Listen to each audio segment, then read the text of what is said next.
皆さんこんにちは、ガジログです。やってまいりましたよ。Amazfit GTR mini の先行レビューということで、一足早く触らせていただく機会に恵まれました。今回は ZEP ヘルスコーポレーション様の方から先行レビューということで、一足早く送っていただきました。いやー、GTR のミニシリーズがいよいよ登場となります。GTR4 から機能はある程度省いたモデルとなっているということです。では一体どんなスペックになっているのかご一緒に見ていきましょう。というわけで開封の前にまず主なスペックの方を見ていきたいと思います。スリム&スタイリッシュデザインと書いてあります。ステンレススチールのボディが採用されているということです。そして下を見てみますと、5サテライトポジショニングシステムということで、5種衛星測位に対応しているということです。そしてサイズになりますが 1.28 インチの AMOLED ディスプレイですよと出ています。また24時間の心拍数と、そして SpO2血中酸素レベルの測定、そしてストレスモニタリングにも対応しているということでね、この辺は順当にしっかりとヘルスケア系も充実しています。そして120種類以上のスポーツモードにも対応していますね。そしてウルトラロングバッテリーライフということで、長寿命のバッテリー持続にも対応しているということです。このあたりね、実際のところ使ってみないと何とも言えませんけど、これから開封していろいろ見ていきたいと思います。では早速本日も行ってみましょう。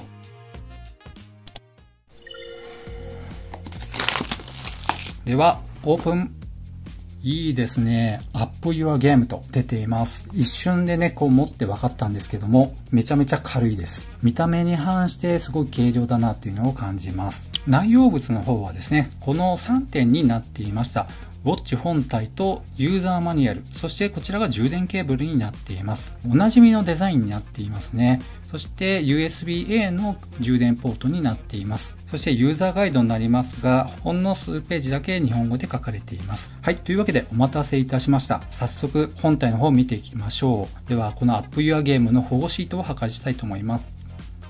おーっと出てきました。めちゃめちゃ綺麗ですね。私の肉眼にはディスプレイとベゼルの領域が見えるんですけども、いかがですかね。黒い部分いっぱいいっぱいまでディスプレイっていう感じではなく、だいたいそうですね、3mm か 4mm ほど内側にディスプレイがあるということですね。後ほど電源を入れて確認の方をしてみたいと思います。この GTR mini のコンセプトとしましては、GTR4 とかね、それ以前のモデルもそうなんですが、このラウンド型、女性ユーザーも取り込みたいという狙いがあるようです。確かに GTR4 になりますと、これよりも一回り大きくて、結構サイズ的には大きいので、腕の細い方にとってはなかなか選ぶのが難しいのかなっていう気もしました。しかしながらこのサイズになりますと結構ね、程よいサイズになっています。では外観の方ね、しっかり見ていきたいと思います。でまず正面から見ますとこんな感じになっています。そして背面になりますとこんな感じになっています。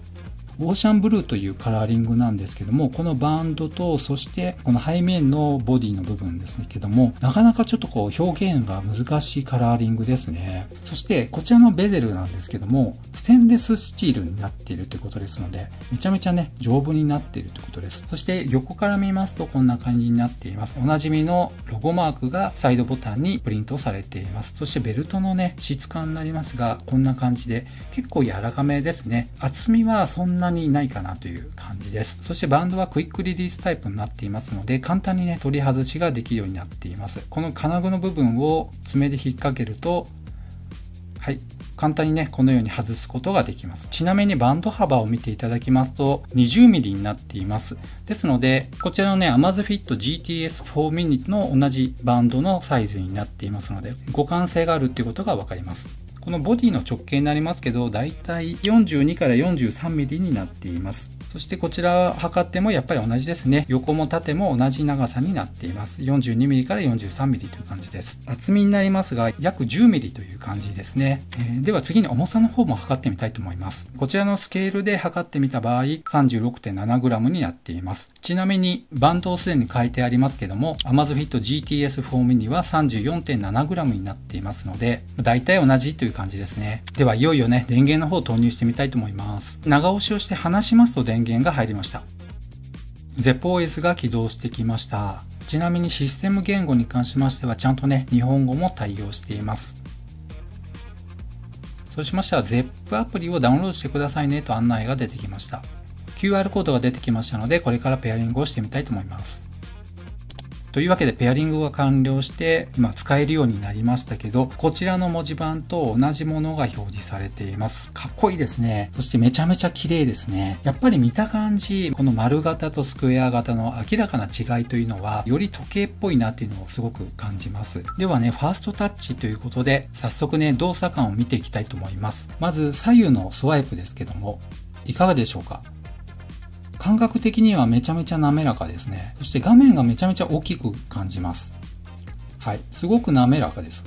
いいですね。そして上から下にスワイプしますとコントロールセンターが出てきますけども、この辺もね、特にカクつくような感じはありません。そして下から上にスワイプしますと通知画面になりますけども、この辺もね、引っかかりっていうのはないですね。非常に滑らかです。サイドボタンを押しますとメニュー一覧になりますね。この辺も特に引っかかりはないですね。今ね、こういうアイコン表示になっていますけども、おそらくメニュー表示にすることもできると思います。そしてさっきね、気になったところ、ここ回るかってことなんですけど、このボタン自体はこのように回ってしまうんですが、それに追従して動いてくれるわけではないです。ただ回るっていうだけですね。はい。というわけでですね、次に文字盤の方もね、ちょっと見ていきたいと思います。こちらが最初のデフォルトの文字盤になっていますけど、これもなかなかデザインがいいですよね。では、デフォルトで何が入っているか見ていきましょう。今度はソーラーと出てきました。こんなデザインですね。あんまり見栄えは変わりませんね。そして、ベニューと出てきましたね。こんなデザインのものも入っています。星をモチーフにしたようなデザインになっています。ディスプレイの領域に関しましてはっきりわかるようになりましたけど、いかがですかね？結構ベゼルは意外と太かったなという感じはします。これぐらいの表示領域であれば何ら申し分ないなと思います。ただ文字盤をブラックタイプにすればこの辺で一体化しますので結構大きく見えていいんじゃないかなという気はします。ちなみにこの文字盤に関しましては下のこのね、鉛筆マークみたいなのがありますけども、ここをタップしますとコンプリケーションを変更することができます。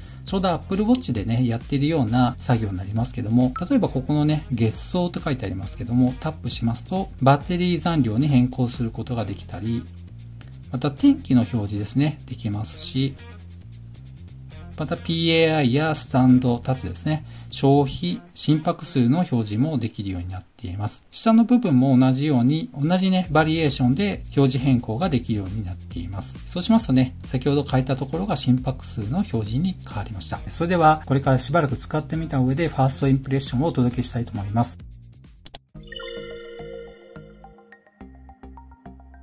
まずその一つ目になりますが、それはこの絶妙なサイズ感ということになります。大きすぎず小さすぎないといった点になります。先ほどからずっとね、このボディ見てきていますけど、他のスマートウォッチと比べてみたいと思います。ではまず最初に Amazfit GTS4 mini とサイズを比べてみたいと思いますが、いかがでしょうかね。腕につけてみますとこんな感じになります。こちらがね、GTR mini になります。そしてこちらが Amazfit GTS4 mini になります。同じね、ミニの兄弟機種になりますけども、こんなね、見栄えの違いがありますが、比べてみるといかがでしょうか。そして今度はこちら、Apple Watch SE になりますけども、これ 40mm のタイプになります。GTS4 mini よりは少しね、小さい感じにはなります。そして GTR mini と比べてみますと、こんな感じになっています。Apple Watch SE も小ぶりになりますので、それに対しましてね、こちらの GTR mini もそんな大きくないんじゃないかなという感じはします。ですので、Apple Watch をね、ちょっと気になっている方であれば、この GTR mini っていうのはちょうどいいサイズっていうのがよくわかるんじゃないかなと思います。あくまでもね、Apple Watch は 40mm のタイプになっています。そして最後にですね、こちらファーウェイウォッチ GT ランナーという機種になりますが、一回り大きい機種になりますので、だいぶサイズの違いっていうのを感じるんじゃないかなと思います。このクラスになりますとね、特に女性の方だと本当に結構ウォッチが主張してしまいますけども、GTR mini であれば本当にね、程よいサイズ感になるんじゃないかなと思います。こんな風にね、ちょっと比べてみますとね、サイズ感っていう違いが感覚的にわかるんじゃないかなと思いまして並べてみました。というわけで、この Amazfit GTR mini のサイズ感が非常にね、大きすぎず小さすぎずという結構サイズ感いいんじゃないかなと思います。次に良かった点は通知が良好だという点になります。一番皆さんが気になるところとしましては、やはり LINE の通知がどんな感じで来るのかということだと思います。ではね、これからメッセージの通知、そして LINE の音声通話の通知、そして最後に通常の電話が着信した時の挙動について見てみたいと思います。今からですね、LINE のメッセージを送ってみたいと思います。はい、送信しました。はい。今ね、震えて、バイブが2度振動しまして、メッセージが通知されました。いつもご視聴ありがとうございますとなっていますね。ちゃんと表示されていることがわかります。リアルタイムで通知が来ました。ちょっとね、気になるところを拡大してみたいと思いますが、まず、アイコンが LINE のちゃんとしたね、公式のマークが通知されています。このあたりすごくいいですね。そして最後にすの後に四角いマークがありますが、これ実は絵文字を送っています。どんな絵文字かと言いますと、このニコニコマークになりますが、この絵文字を送ったんですが、残念ながら表示はできませんでした。このあたりちょっとね、仕方ないところはありますね。ではついでにスタンプも送ってみたいと思います。はい、送りました。はい、来ましたね。というわけで残念ながらスタンプを送信しましたよっていうことしかわかりませんでしたね。実際のところこちらのスタンプを送ってみたんですが、残念ながらこのまんま表示されることはありませんでした。実はですね、今返信と出ていますね。返信、絵文字とありますが、返信をタップして、ここからですね、何か文字を打ち込むことはできませんが、定型文をあらかじめアプリの方で設定しておけば、このような感じの中から返信を送り返すことができます。例えば、ちょっと手が離せませんよとありますので、これをね、タップしてみたいと思います。はい、送信されました。というわけで、こちらの LINE の方に先ほどの文面が送られてきていることがわかります。では続けて絵文字っていうところもありますので、ここもタップしてみたいと思います。こんな感じでね、もう決められている中になりますが、何か送り返すことができます。例えば、こちらをじゃあ送ってみたいと思います。例えば、これもそうですね。どんな感じで来るのか見てみたいと思います。はい。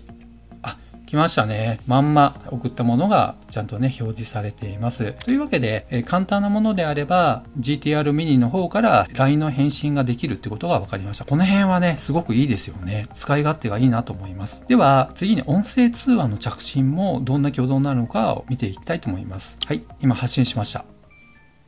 はい、今ですね、着信した時にバイブが2度振動しまして、着信がありましたよと画面表示してくれています。しかしながら2度バイブ振動があった後、振動は止まってしまいましたので、それに気づかないと着信中ということがわかりません。しかもですね、ウォッチの方で電話を受けることはできませんので、あくまでも着信が今来ているっていうことを教えてくれるだけになりますので、スマホの方でね、着信の電話を受けるっていうことになります。では最後に通常の電話着信もどんな挙動になるのか見てみたいと思います。はい、電話をかけました。はい。こんな感じで表示されます。今電話が来てますよっていうことをね、通知してくれているわけですが、Bluetooth 通話に対応しているわけではありませんので、これで通話をすることはできません。スマートフォンで着信を受けることになります。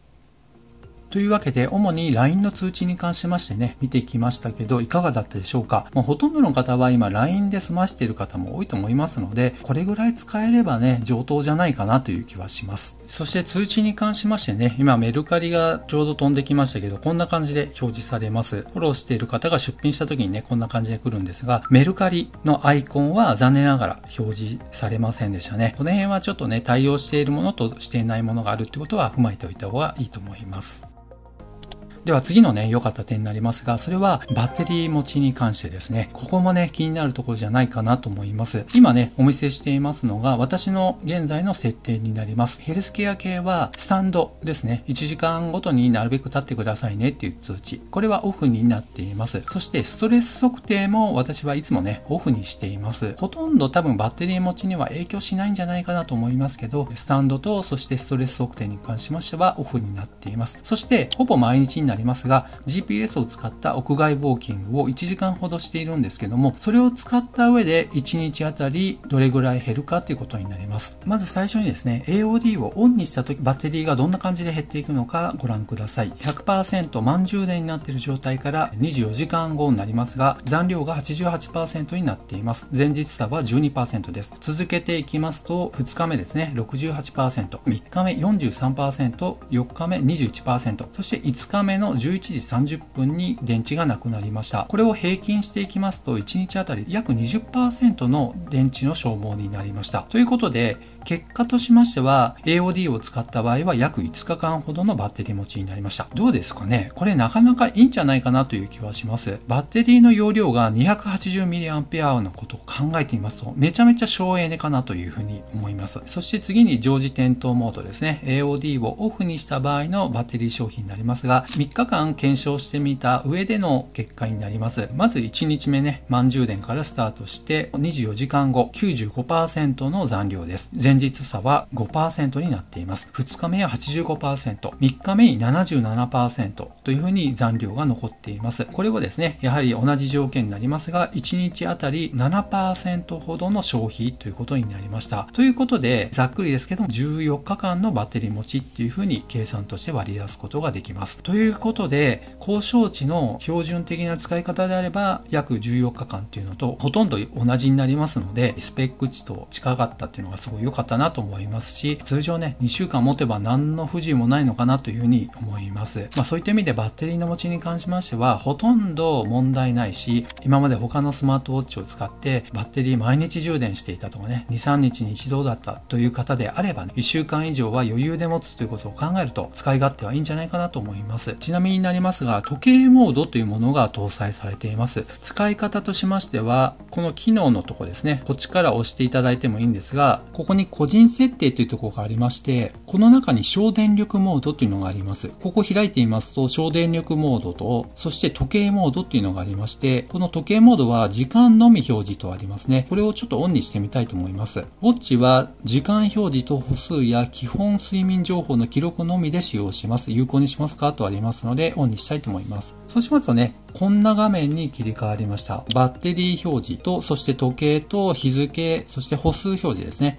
で、あとは夜、睡眠のモニタリングになりますが、こちらの情報のみ、通知とかね、一切来ませんよっていうことになりますけれども、必要最低限の情報になりますが、100% 充電からであれば、約30日持つということになるようです。すごいですね。1ヶ月これで持ってしまうということですので、そうしますとね、ほとんどちょっとスマートウォッチの意味というか、効果は薄れてしまいますが、非常時にはこういったこともできますよということで、もし災害時に充電ができなくなってしまったっていった状況の時に、こういったモードを使うのもいいのかもしれませんね。これがついてるってことをちょっと頭の片隅に入れておくだけで、いざという時に役立つかもしれません。そしてこのモードを解除する際は、このサイドボタンですね。これ長押しをします。そうしますと終了させることができます。これもね、一つ覚えておくといいかもしれません。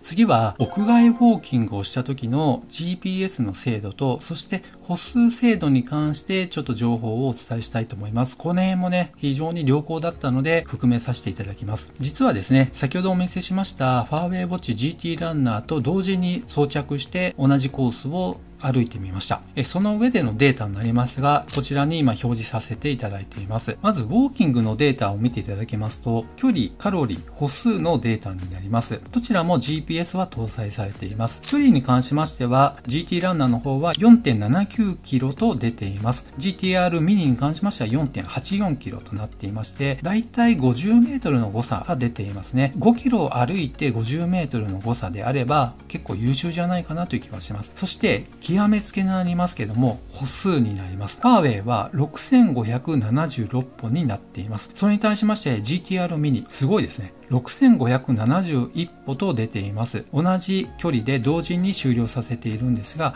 なんと5歩の違いでした。特にこちらのファーウェイウォッチ GT ランナーの方は、皆さんご存知のようにスポーツに特化しているモデルとしてね、ご存知だと思いますが、それに限りなくこの GTR ミニがスポーツに特化していると言っていないにもかかわらず、ここまでの精度で歩数をカウントしてくれたっていうのは、めちゃめちゃ優秀じゃないかなというふうに思いました。ですので、スポーツする方も含めましてですね、歩数に関してこの Amazfit シリーズって非常に精度が高い数値を出してきてくれると思いますので、1日どれぐらい歩いてるのかなということを知りたいっていう方もね、このモデル選ぶのもいいんじゃないかなと思います。ちなみにですけど、1キロごとにウォーキングをしていると通知を送れるように設定をしているんですが、先ほどお見せしましたこちらのファーウェイウォッチ GT ランナーと1キロごとの通知ほぼ同時に来ました。ということで、どちらも優秀なんですが、GPS の精度に関しましては本当に申し分ないなと思います。そして屋外でもですね、自動調光機能がついていますので、直射日光の下でも、そしてサングラス越しでも非常にね、画面明るく見えましたので、何にも申し分なく運動する方にとっても使い勝手はいいと思います。そしてね、補足になりますが、GPS の補足の速度ですね、画面を押して、そして運動、ウォーキングとアップしていきますが、ここからですね、スタートをして、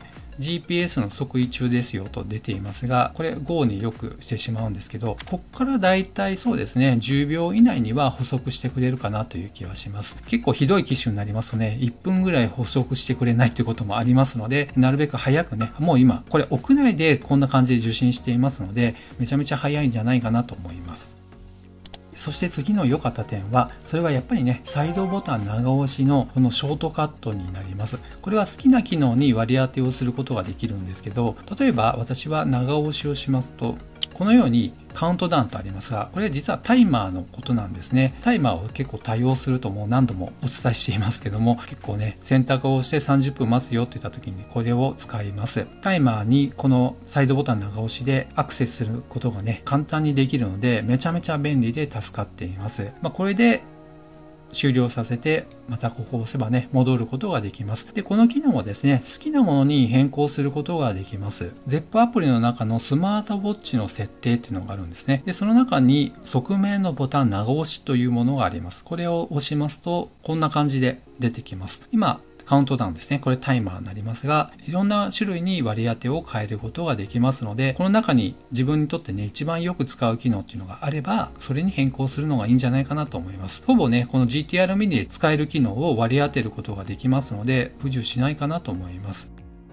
続けて最後のね、良かった点になりますが、こちらになります。それはスマートアラーム機能が搭載されていたという点です。ここはね、Amazfit としては毎回ね、しっかり搭載してきてくれるのはめちゃめちゃ嬉しいですね。一番上に今スマートアラームと出ていますけども、7時に今セットしてあります。そして毎日繰り返しになっています。そして最後にスマートアラームがオンになっていますね。これスマートアラームって何っていうことなんですが、有効にするとウォッチはアラームの設定時間前30分以内の範囲で浅い眠りから起きるのに最適な時間を計算しますとあります。そうしますと、これは自然な目覚めをシミュレートするもので、深い睡眠から目覚めて起床後に眠気を感じることを防止しますよとあります。で、最適な時間を計算できない場合は、ウォッチは設定時間に起こしますとありますので、7時に起こしてくれるってことですね。で、これですね、毎日ずっとこのモードで起きているんですが、だいたい私の場合、7時10分ほど前ですね、目覚めることが多いですね。ですので、6時50分頃が多いかなという感じはします。それ以外に、例えば30分前ですので、6時30分に起こしてくれるのかっていうと、なかなかそれはね、明導することはありませんので、そのあたりは個人個人違うのかなという感じにはなります。ということでね、もし目覚めがあんまり良くないなと思っている方いらっしゃいましたらね、こういった機能も一応ついていますので、新生活、時計を買おうと思っている方、スマートウォッチで目覚めのいい朝を経験するのはいかがでしょうか。はい。というわけで今回 Amazfit GTR mini についてご紹介しましたが、いかがだったでしょうか。このモデルはめちゃめちゃおすすめだなと思います。今回目玉としましては、このラウンド型ですね。GTR のミニシリーズが出たっていうのがめちゃめちゃ大きいところになります。GTR の R ですね。これがラウンドということになりまして、こちらのタイプに関しましては GTS の S はスクエアになっています。四角がいいのか、このラウンドがいいのかということで、一つね、選び方、簡単にね、見極めすることができると思います。もしかしたらなんですが、こちらのラウンド型今後出てくることによって、こっちの方がね、人気出てくるのかなという気もします。というわけで、この動画が参考になったという方は、高評価、今後も関連動画出していきますので、ぜひチャンネル登録をお願いいたします。ではまた次の動画でお会いしましょう。さよなら。